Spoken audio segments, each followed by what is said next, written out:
Ready. Good morning students.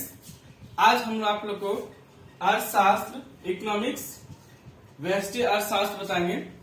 अगला part जो बनाया था वो अर्थशास्त्र का केवल परिचय का पार्ट था। आज हम लोग अर्थशास्त्र के परिचय के साथ साथ व्यष्टि अर्थशास्त्र के बारे में जानेंगे, समझने का प्रयास करेंगे। पहले कुछ विचारों को समझेंगे, उसके बाद हम लोग व्यष्टि अर्थशास्त्र क्या होती है इसको जानेंगे, समष्टि अर्थशास्त्र क्या होती है ये जानेंगे। ठीक है। इकोनॉमिक्स जो है 12 का वो दो पार्ट में है, एक को व्यष्टि अर्थशास्त्र और एक को समष्टि अर्थशास्त्र कहते हैं। आज से आपका जो अध्ययन शुरू होगा वो केवल व्यष्टि अर्थशास्त्र का होगा।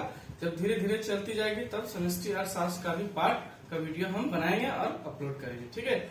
आप लोग देखिए, ज्यादा से ज्यादा देखिए, ज्यादा से ज्यादा शेयर करिए, ज्यादा से ज्यादा लोग सब्सक्राइब करिए, जिससे हमको भी लगे कि मैं लगातार मेरे वीडियो देखने में रुचि रख रहे हैं स्टूडेंट, तो हम भी बनाते जाएंगे। ठीक है। आज हम लोग सबसे पहले अगले दिन बात किए थे कि अर्थशास्त्र क्या है, आर्थिक क्रिया क्या है। आज हम लोग जानेंगे, फिर से वहीं से शुरू करेंगे कि सबसे पहले कहेंगे कि इकोनॉमिक्स में कई विचार दिए गए थे। ठीक है। और अलग अलग समय पे सभी विचारों को प्रस्तुत किया गया। विचार जो है सब एक ही बार में नहीं आता है ना। देखो ऐसा होता है ना कि कोई अपना विचार प्रकट करता है, फिर उसके बाद कोई व्यक्ति आएगा वो अपना विचार प्रकट करेगा, वो कहेगा कि नहीं सर ये पहले वाली बात जो थी ना वो अच्छी नहीं थी, अब जो बात है वो अच्छी है। जिससे आप लोग देखे होंगे ना कि सर टेलीविजन आया था, टीवी आया था, तो सबसे पहले बहुत बड़ी बड़ी टीवियां बनती थी, इतनी बड़ी बड़ी, हाँ, ब्लैक एंड व्हाइट टीवी होती थी। फिर कलर टीवी बना, फिर कलर टीवी का विचार आया तो कलर टीवी बनाया गया, फिर कलर टीवी को फ्लैट कर दिया गया, बहुत छोटा सा बनाया गया कलर टीवी को।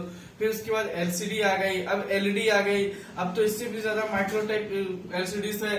तो कहने का मतलब है कि धीरे धीरे विचार में बदलाव आया, तब तो ऐसा होगा। बिल्कुल उसी तरह अर्थशास्त्र में भी होगा कि यहाँ भी कई विचार आया। सबसे पहले हम लोग देखेंगे कि सबसे पहले एक व्यक्ति थे जिन्होंने धन संबंधी विचार दिया। क्या विचार दिया? धन संबंधी विचार, जिसका नाम एडम स्मिथ था। इन्हें ही फादर ऑफ इकोनॉमिक्स कहा जाता है। इनका बुक था वेल्थ ऑफ साइंस। ठीक है। इन्होंने सबसे पहले बताया था कि अर्थशास्त्र क्या है, और इनका पहला विचार था धन संबंधी विचार, जो एडम स्मिथ में था। इन्होंने बताया था कि जितने भी धन है यही अर्थशास्त्र का, ये धन हमारे अर्थशास्त्र का जीवन को महत्व रखती है। देखिए इन सब का विचार अगर देखा जाए तो बहुत बड़ा बड़ा है। जब आगे चल के इकोनॉमिक्स हम लोग जब पढ़ते हैं ना, तो इन्हीं का विचारों का पढ़ एक किताब बन जाता है। तो हम लोग को उतना पढ़ना नहीं, हम लोग को सिर्फ याद रखना है कि कौन सा विचार क्या होता है। तो सबसे पहले हम लोग जितना हम लोग का सिलेबस के अनुसार है सिर्फ उतना ही जानेंगे। ठीक है। पहला कहना है कि धन संबंधी विचार किसने दिया? तो एडम स्मिथ ने दिया। उन्होंने सबसे पहले बताया कि धन जो इंसान कमाता है वही अर्थशास्त्र का असली महत्व है। उसके बाद एक व्यक्ति आते हैं, उन्होंने एक नया विचार दिया। उन्होंने कहा कि कल्याण संबंधी विचार, प्रोफेसर अल्फ्रेड मार्शल, ये सबसे ज्यादा मशहूर है स्मिथ के बाद, जिनके विचार का सबसे ज्यादा परिपक्व माना गया। उन्होंने कहा कि अर्थशास्त्र जो है लोगों के जीवन को कल्याण में डालती है। मतलब लोगों का क्या है, जीवन क्या है, लोग हमेशा क्या चाहते हैं कि मेरे जीवन में कल्याण हो, सबके जीवन में कल्याण हो। तो उनका विचार इस प्रकार उभर के आया कि वो लोगों को बताने लगे कि अर्थशास्त्र जो है लोगों के जीवन को कल्याणकारी बनाती है। अब आप ही सोच लो कि कल्याणकारी ही बनाती है। आप अगर कुछ धन कमाते हैं, अपने जीवन में धन कमा करके जीवन को चला पाते हैं, आप रोज 100 रुपया कमाते थे, आप 200 रुपया कमाने लगे, तो आप पहले 100 रुपया कमाते थे, 200 कमाने के बारे में सोचे कि नहीं? तो जब सोचे तो आपके जीवन में कल्याणकारी विचार प्रकट हो गई ना। तो यही विचार को मैंने काफी कम शब्दों में कहा, ठीक है, बहुत बड़ा विचार था उनका।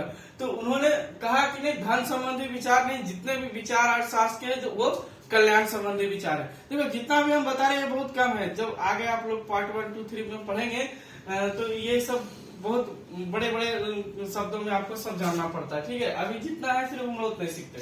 फिर अगला थे, उन्होंने कहा कि दुर्लभता संबंधी विचार, रॉबिन्सन, प्रोफेसर रॉबिन्सन, ये भी प्रोफेसर थे। ठीक है। प्रोफेसर रॉबिन्सन ने बताया कि दुर्लभता, उन्होंने कल्याण संबंधित विचार को ही हल्का सा और अच्छा करके बनाया और कहा कि दुर्लभता संबंधित विचार। दुर्लभता कैसे? कहा कि लोग, मान लो कि सच्ची बात है, लोग अगर अपना जीवन को चला रहे हैं, मान लो मैं 100 रुपया रोज कमा रहा था, तो मैं दिन भर यही सोचता हूँ कि कैसे इसको और इंक्रीज किया जाए, है ना। तो उन्होंने कहा कि लोग जो है अपने दुर्लभ का मतलब था कमजोर, वो अपने कमजोरियों का अध्ययन करके वो अपने आप को बेस्ट बनाना चाहेंगे। इसी तरह से उन्होंने एक विचार दिया, दुर्लभ संबंधित विचार, जिनका नाम था रॉबिन्सन। ठीक है। एक व्यक्ति और है उन्होंने एक विचार दिया विकास संबंधित विचार। विकास संबंधित विचार सैमुअल्सन, ये भी प्रोफेसर थे, प्रोफेसर सैमुअल्सन, है ना।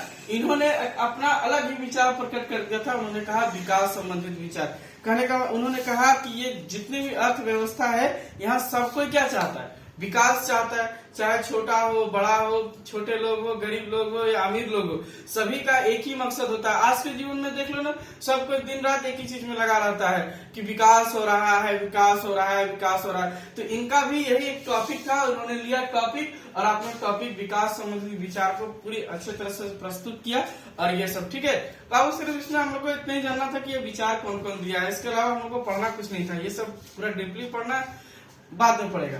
एक और व्यक्ति था जिनका नाम वो छोटा लिख के रखे, किन्स। देखिए किन्स का विचार जो है वो समष्टि अर्थशास्त्र में बिल्कुल नहीं है, समष्टि अर्थशास्त्र में, लेकिन एक महान व्यक्ति ये भी थे किन्स। किन्स का विचार भी बहुत ज्यादा आपको जरूरी पड़ेगा, सबसे ज्यादा जरूरी पड़ेगा 12th में पढ़ने के लिए, तो वो होगा किन्स का विचार। इन सब का विचार काफी कम पढ़ने के लिए आता है, अलग अलग टूट टूट के आता है, लेकिन किन्स का जो विचार है वो आपको 12th में पढ़ना ही पड़ेगा। 100% किन्स का विचार को पढ़ना पड़ेगा, इसलिए हमने इसको लिखा नहीं, क्योंकि इसका एक विशेष लेसन ही बनाएंगे। ये समष्टि अर्थशास्त्र में आएगा, उसमें मांग और रोजगार से संबंधित एक वीडियो बनाएंगे, उसमें आपको किन्स का विचार समझाएंगे, क्योंकि ये सबसे ज्यादा इम्पोर्टेंट है। आज इसको नहीं पढ़ेंगे, ठीक है। चलिए अब आते हैं कि अर्थशास्त्र क्या है। ये पहला दिन ही हम लोग बता दिए थे कि अर्थशास्त्र क्या है। हम अपने जीवन में जो कुछ भी कमाते हैं या खर्च करते हैं, आय करते हैं, उपभोग करते हैं या उत्पादन की क्रिया करते हैं, ये सारी क्रियाएं जो है अर्थशास्त्र से संबंधित है, या तो यही क्रिया ही अर्थशास्त्र है, ठीक है। फिर से बता देते हैं अर्थशास्त्र क्या है। अर्थशास्त्र हमारे जीवन में आय, व्यय, उत्पादन और अनेक तरह की क्रियाएं जो हमारे आर्थिक क्रिया है, इन सबको हम लोग अर्थशास्त्र कहते हैं या अर्थव्यवस्था कहते हैं, ठीक है। चलिए अब ये विचार भी हम लोग का खत्म होती है, क्योंकि ये हम लोग पहले भी जान चुके हैं कि अर्थशास्त्र क्या है। सीधी सी बात है, 3 शब्द लगा दो अर्थशास्त्र में कि आय, व्यय, उत्पादन और वितरण, वस्तु और सेवाओं का उत्पादन लगा दो, बस इतने ही में हम लोग का अर्थशास्त्र का खत्म हो जाता है, क्योंकि यही मेन 3 ही चीज है ही, ठीक है। चलिए अब हम लोग को कहा है कि अर्थशास्त्र विज्ञान के रूप में।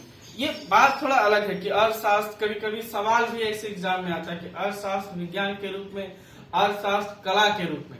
तो विज्ञान के रूप में क्या, पहले विज्ञान क्या होता है ये जानना चाहिए। विज्ञान का मतलब होता है जहाँ कोई परिणाम और निष्कर्ष निकलता है ना, उसी को हम लोग विज्ञान कहते हैं। कहीं परिणाम और निष्कर्ष जहाँ होता है वहीं पे विज्ञान होता है। और एक चीज होता है कि कोई नियम भी होता है उसके पास, है ना, माने कोई चीज प्रमाणित नियम होता है, उसी को हम लोग विज्ञान कहते हैं। जैसे एक प्रमाणित नियम होता है, हम लोग कहते हैं ना न्यूटन का सिद्धांत, है ना, गति का पहला नियम, इस तरह का सिद्धांत जो होता है वो विज्ञान में पाया जाता है। तो हम लोग का अर्थव्यवस्था, अर्थशास्त्र भी जो है वो विज्ञान के रूप में है। कैसे अर्थशास्त्र विज्ञान के रूप में है? अर्थशास्त्र में भी कई विचारों का परिणाम निकलता है, उसका निष्कर्ष निकलता है और कई सिद्धांत के आधार पर चलता है, इसलिए अर्थशास्त्र जो है विज्ञान है। अर्थशास्त्र कई ऐसे विचार है जिसका परिणाम होता है, या तो परिणाम से संबंधित होता है, निष्कर्ष निकलेगा और साथ साथ इसका कई सिद्धांत भी होगा, जिसलिए अर्थशास्त्र को विज्ञान के रूप में भी माना जाता है, या तो विज्ञान के रूप में भी पढ़ा या अध्ययन किया जाता है। खासकर देख लिया जाए तो अर्थशास्त्र में कई नियम आएंगे, जैसे मांग का नियम, पूर्ति का नियम, किन्स का विचार, रोजगार का नियम, पूर्ण रोजगार का सिद्धांत। इस कारण से कई सारा सिद्धांत अर्थशास्त्र में भी होता है। जैसे एग्जाम्पल एक लिख सकते हैं हम लोग इसमें, कि इसमें एक एग्जाम्पल है मांग का नियम, है ना। ये अभी जैसे ही हम लोग अगला चैप्टर पढ़ेंगे, ये चैप्टर ही आ जाएगा हम लोग के साथ कि मांग का नियम। तो जहां पर सिद्धांत हो, निष्कर्ष हो और परिणाम निकलता हो, वहां हम लोग विज्ञान होता ही है। तो हम लोग अर्थशास्त्र में भी विज्ञान होता है। थोड़ा सा बता देते हैं, अर्थशास्त्र कला के रूप में भी है। कला का मतलब होता है जहाँ कुछ बनाने की एक्टिविटी हो, कुछ करने की तरीका हो। हम लोग जो अध्ययन करने के जो तरीका होता है उसको हम लोग कला कहते हैं। हम लोग लोगों के सोच के देखो, कोई एक ही उठा लेते, मान लेते प्रोफेसर का कल्याण संबंधित विचार है ना, उन्होंने कहा कि कल्याण संबंधित विचार है, तो कल्याण संबंधित विचार निकाले हुए कैसे? किसी के जीवन को जीने का जो तरीका है उनको उन्होंने पकड़ा, और उनको पकड़ करके उन्होंने बताया कि लोगों के जीवन में किस प्रकार अर्थशास्त्र कल्याणकारी सिद्ध होता है। मतलब कला उसी को कहते हैं जहाँ कुछ बनता है ना, या कुछ बनाने की कला होती है। तो यहाँ पे लोगों के जीवन को सुधारने की जो कला होती है, इसी को हम लोग विज्ञान कहेंगे। तो इस तरह से हम लोग कह सकते हैं कि अर्थशास्त्र कला भी है, कला और विज्ञान दोनों का समावेश है, ठीक है। और ऐसे अब हम लोग जानेंगे जो सबसे ज्यादा इम्पोर्टेंट है कि अर्थशास्त्र को दो भागों में बांट दिया गया है ना। जब अध्ययन की दृष्टि से जब अर्थशास्त्र को देखने लगा तो जरा सा समस्या आने लगी। समस्या ये आने लगा कि पढ़ने में जरा कठिनाई होने लगा, अध्ययन करने में कठिनाई होने लगा। तो 1921 में इसे क्या किया गया कि दो पार्ट में बांट दिया गया। एक पार्ट को व्यष्टि अर्थशास्त्र बना दिया गया, दूसरे पार्ट को समष्टि अर्थशास्त्र बना दिया गया, ठीक है। और अब हम लोग इसको अलग अलग पढ़ेंगे। आज हम लोग जानेंगे कि व्यष्टि अर्थशास्त्र क्या होता है, फिर हम लोग जब समष्टि अर्थशास्त्र का पार्ट बनाएंगे तो वहां आपको अलग से बताएंगे कि समष्टि अर्थशास्त्र क्या होता है, ठीक है। चलिए आज हम लोग सबसे पहले जानेंगे कि व्यष्टि अर्थशास्त्र क्या है। इंग्लिश में कहते हैं माइक्रो इकोनॉमिक्स, ठीक है। देखिए माइक्रो इकोनॉमिक्स कहते हैं, ठीक है। तो है क्या, हम लोग किसको कहेंगे। देखिए व्यष्टि अर्थशास्त्र में समस्त एकल व्यक्तियों का अध्ययन किया जाता है, मतलब एकल इकाई का अध्ययन किया जाता है। अच्छी तरह से अगर हम आपको बताएं तो व्यष्टि अर्थशास्त्र में व्यक्तिगत विचारों का अध्ययन है, जैसे एक गृहस्थ विशेष, एक फर्म विशेष, एक वस्तु विशेष, एक बाजार विशेष के अध्ययन को हम लोग व्यष्टि अर्थशास्त्र कहते हैं। सरल शब्दों में अगर कहा जाए तो व्यष्टि अर्थशास्त्र किसी एकल इकाई, किसी एक घर गृह मतलब घर होता है ना, किसी एक व्यक्ति, किसी एक फर्म, किसी एक बाजार या किसी एक वस्तु का अध्ययन को हम लोग व्यष्टि अर्थशास्त्र कहते हैं, ठीक है। फिर एक बार कहते हैं व्यष्टि अर्थशास्त्र क्या है। तो व्यष्टि अर्थशास्त्र व्यक्तिगत विचारों का अध्ययन है, जहां पर एक गृहस्थ, एक व्यक्ति, एक फर्म, एक मतलब तोड़ करके एक व्यक्ति का जब अध्ययन करेंगे, एक बाजार का जब अध्ययन करेंगे, तो इन सबको हम लोग व्यष्टि अर्थशास्त्र कहेंगे। व्यष्टि अर्थशास्त्र में जैसे कई सारा एक चीज का अध्ययन करते हैं हम लोग, मांग का नियम, कीमत का निर्धारण, है ना, बाजार, लागत का नियम, ये सारा हम लोग जो पढ़ेंगे ये हम लोग व्यष्टि अर्थशास्त्र में ही पढ़ेंगे, ठीक है। तो ये टॉपिक शायद आप लोगों को समझ में आ गया होगा कि व्यष्टि अर्थशास्त्र क्या है। व्यष्टि अर्थशास्त्र वह है जहां पर एकल व्यक्ति, एक फर्म, एक दुकान, एक बिजनेस, एक व्यक्ति, एक गृह का अध्ययन किया जाता है, उसको व्यष्टि अर्थशास्त्र कहते हैं, ठीक है। और इसी का उल्टा होता है समष्टि अर्थशास्त्र। थोड़ा सा एक लाइन सिर्फ उसके बारे में बोलते हैं, ठीक है। समष्टि अर्थशास्त्र में क्या होता है कि समस्त घर, मतलब जितना भी घर है सबका पढ़ लो, जितना भी बाजार है सबका पढ़ लो, जितना भी फर्म है सब टोटल का जब अध्ययन करेंगे तो उसको हम लोग समष्टि कहते हैं, ठीक है। आज हम लोग सिर्फ एकल पढ़ेंगे, हम लोग जानेंगे कि उसका घर का आर्थिक स्थिति क्या है, उसके घर का आर्थिक स्थिति क्या है, ए का घर का कैसा चलता है, बी का, सी का अलग, डी का अलग, ऐसे अलग पढ़ेंगे। एक वस्तु का अलग, ये मार्कर का उत्पादन कैसे होता है, बुक का उत्पादन कैसे होता है, बूट का कैसे होता है, ये अलग अलग करके पढ़ेंगे। और जब सब मिला के पढ़ेंगे तब हम लोग कहेंगे उसको समष्टि अर्थशास्त्र, ठीक है। एक को तोड़ के जब पढ़ा जाता है तो उसको हम लोग व्यष्टि अर्थशास्त्र कहते हैं। और बहुत जरूरी होता है अर्थव्यवस्था को तोड़ तोड़ के पढ़ना। पहले हम लोग बाबू सब एक आदमी का जानेंगे तब ना पूरा देश का जानेंगे। समष्टि का मतलब पूरा कंट्री हो जाएगी, पूरी देश का हो जाएगा अर्थव्यवस्था, पूरी देश का ही अर्थव्यवस्था वो बड़ा इंपॉर्टेंट है वो भी। लेकिन एक व्यक्ति का भी जानना जरूरी है, क्योंकि सबको ही चाहेगा कि देखो जब भी हम लोग अर्थशास्त्र पढ़ेंगे तो क्या चाहेंगे कि कल्याण हो सबका। प्रोफेसर मार्शल का ही बात कर लो, कल्याण होना चाहिए। या तो किन्हीं का विचार ले लो कि दुर्लभता की जो कमी है उसको ठीक करना है, या विकास की ओर जाना। तो इन सब में से या धन कमाना, चारों को ले लो। कोई भी विचार पे अगर हम लोग चलना चाहेंगे तो सबसे पहले हम लोग को एक व्यक्ति का अध्ययन करना पड़ेगा, एक फर्म का अध्ययन करना होगा, एक बाजार का अध्ययन करना होगा, एक वस्तु का अध्ययन करना होगा, तब सबको एक करके ठीक करेंगे। फिर सब मिला के पढ़ लेंगे तो सबका ठीक करेंगे धीरे धीरे, ठीक है। तो चलिए इसका पढ़ने का मुख्य उद्देश्य भी यही होता है कि आप अर्थव्यवस्था के बारे में जाने, समझे, और जो त्रुटियां हैं उनको पकड़ के निकालना है और आपको फिर सही करना है, ठीक है। इसीलिए अर्थव्यवस्था जो है ना, अर्थशास्त्र जो है ना, बहुत जरूरी होता है सभी को पढ़ने के लिए। इसीलिए अक्सर देखेगा ना कि आर्ट्स रहे या कॉमर्स रहे या साइंस रहे, अक्सर ये तीनों लोग पढ़ते हैं। देखिए सबसे पहले आज हम लोग ने बता दिया कि व्यष्टि अर्थशास्त्र क्या है, ठीक है। व्यष्टि अर्थशास्त्र के क्षेत्र, अब व्यष्टि अर्थशास्त्र में कौन कौन सा क्षेत्र आता है। देखो व्यष्टि अर्थशास्त्र का क्षेत्र ज्यादा बड़ा नहीं है, क्योंकि हमने कहा कि सिंगल पढ़ना है किसी व्यक्ति का, किसी घर का, किसी फर्म का मतलब बिजनेस होता है सर, ठीक है। आप लोगों को याद रखना, जब भी मैं फर्म कहूंगा तो इसका मतलब कोई बिजनेस का बात कर रहे हो। फर्म का मतलब बिजनेस होता है, फर्म ऐसे होता है FIRM। फर्म का मतलब कोई बिजनेस या कोई ऑर्गेनाइजेशन का ही बात कर रहे हैं, ठीक है। ये मत सोचना कि फर्म का मतलब फॉर्म ले आते हैं पढ़ने के लिए, नहीं सर।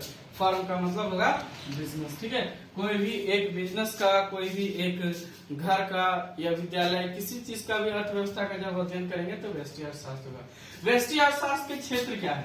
तो व्यष्टि अर्थशास्त्र का क्षेत्र जो है ना वो काफी ज्यादा नहीं है, इसका बहुत कम क्षेत्र है। उसमें से हम मुख्य 4 टॉपिक लिखे हैं। यही चार टॉपिक हम लोग पढ़ते पढ़ते पूरा व्यष्टि हम लोग का खत्म हो जाएगा 12th का, ठीक है। इसलिए इतना ही लिखे हैं जितना में मेरा 12th जो है कि खत्म हो जाएगा, ठीक है। 12th में बस इतना ही दूर तक दिया गया है, ठीक है। सिलेबस तो बहुत है बाबू। सिलेबस क्या मतलब? सिलेबस होता है कि थोड़ा जितना आपको पढ़ना है ना। 4 किलो आम खरीदना है, इससे ज्यादा नहीं। आम तो बहुत है बाजार में, है ना। लाखों टन आम पड़ा हुआ है, लेकिन आपको खरीदना 4 किलो है। उसी तरह से लाखों टन पड़ा हुआ है अर्थशास्त्र, लेकिन आपको उसमें से मात्र 4 किलो पढ़ना है 12th में समष्टि के लिए, व्यष्टि के लिए। तो बिल्कुल उसी तरह होता है, ठीक है। सबसे पहले हम लोग क्या कहेंगे? सबसे पहले हम लोग पढ़ेंगे मांग का सिद्धांत, है ना। मांग का सिद्धांत क्या है यह हम लोग आगे चल के जब अगला लेसन जब पढ़ेंगे, नेक्स्ट लेसन, तो वहां पे आपको बताएंगे कि मांग का सिद्धांत क्या होता है, ठीक है। उत्पादन तथा लागत सिद्धांत, ये भी हम लोग बताएंगे कि उत्पादन कैसे होता है, लागत का सिद्धांत क्या होता है, कई सारा चीज बताएंगे अलग अलग चैप्टर में। सारा चैप्टर सोचो ना कि यहाँ से जो 4 को दिया है 4 यूनिट होगा, 4 में 8-10 को लेसन होगा, ठीक है। कीमत का निर्धारण, कई सारे बाजार होते हैं हम लोग के यहाँ, ये बाजार के बारे में हम लोग जानेंगे, उसमें कीमत निर्धारण। और फिर आर्थिक कल्याण का सिद्धांत। आज के लिए इतने हम लोग इतना ही जानेंगे आज को। अगला वीडियो में हम आपको बताएंगे लेसन 2 केंद्रीय समस्याओं के बारे में, ठीक है। वहाँ आपको ये जहाँ से हम देखिए, हमारा पढ़ाने का तरीका ये कि जो मैं पढ़ाता हूँ उसमें से कुछ पहले से लेकर रिव्यू करा लेता हूँ, है ना। इसलिए जितना मैंने बताया इसमें से उस दिन फिर से थोड़ा सा पीछे से आएंगे। हर दिन हम पीछे से हल्का सा स्टार्ट करते हैं और फिर आपको आगे की ओर ले जाएंगे। इसी तरह से हम आपको बताते रहेंगे। आप लोग ज्यादा से ज्यादा व्यूअर्स जुड़िए, आप लोग सीखिए। और इकोनॉमिक्स तीनों के लिए बहुत जरूरी है, आर्ट्स, कॉमर्स, साइंस के लिए। और आप लोग जुड़े रहिए। अब मैं लगातार ऐसे वीडियो बनाते रहूंगा। आप लोग ज्यादा से ज्यादा शेयर करिए, सब्सक्राइब करिए और लाइक जरूर करिए, ठीक है। Thank you.